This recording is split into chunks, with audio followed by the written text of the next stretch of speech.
If you look at the Bible, we've got 66 books of the Bible, and they're written over a course of 15 to 1600 years. You have 40 contributing writers. I don't say authors because God's the author. You have 40 writers of these 66 books. Now think about it. They lived in 3 different continents, and they spoke 3 different languages, and they lived over a span of 1600 years. You take all their writings, you put it together, and you get this perfectly congruent book called the Bible. I mean, how ridiculous is that?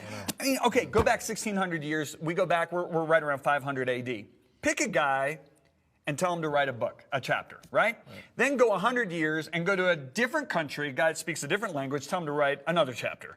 Then go another 100 years, do the same thing, do this for 1600 years, come to 2019, 2020 time period, and tell me you got a book that makes any sense. I know. Okay, but let's sweeten the deal.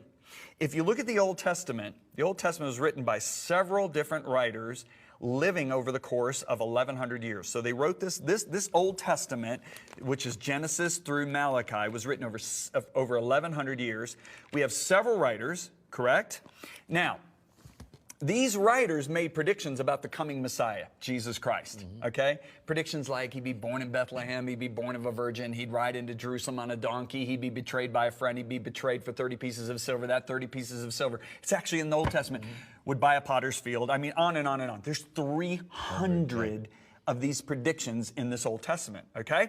So Jesus comes along, okay? So the last book is written 400 years before Jesus was born. So we got 1100 years. The last book's written 400 years before Jesus, and Jesus comes along and fulfills every single one of the 300 predictions. What are the chances? But there's actually this scientist named Dr. Peter Stoner, and I have his little book. Okay, this book, I went to buy it on Amazon because it's out of print for years, and it was costing $800. But a pastor knew how much I loved this, and he bought it for me as a gift. So here is the book, okay?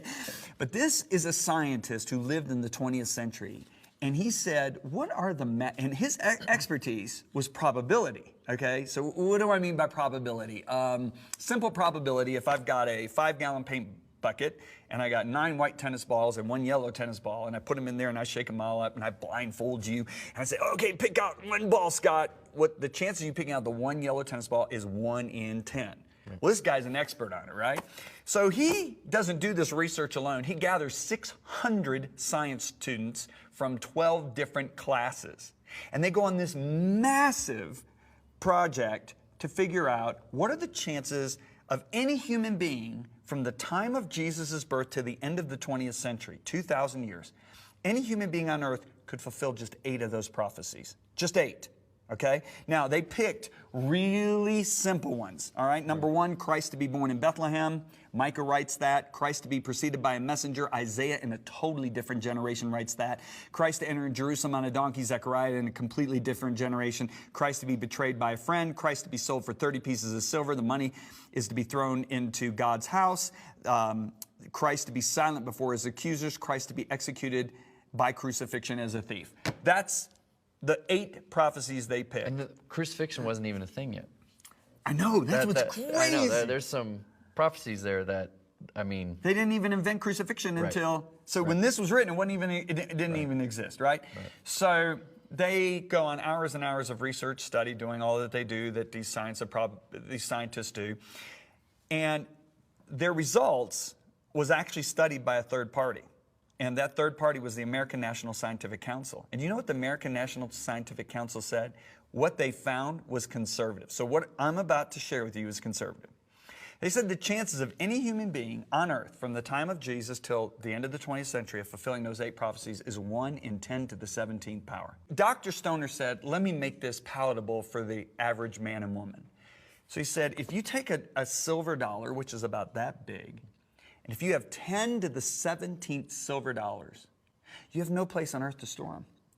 You have to just spread them out on the ground. And if you have that many silver dollars, you will cover the entire state of Texas, 2 feet deep, with silver dollars. Wow. Now, gather all those silver dollars, mark one of them, shuffle them all up, distribute them over the entire state of Texas, blindfold a guy in Oklahoma, put him on a helicopter, start flying over the state of Texas. The state of Texas, it takes 17 hours to drive through.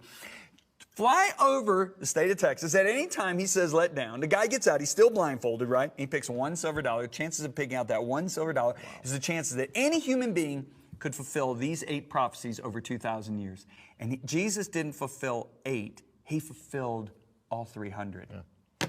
It is literally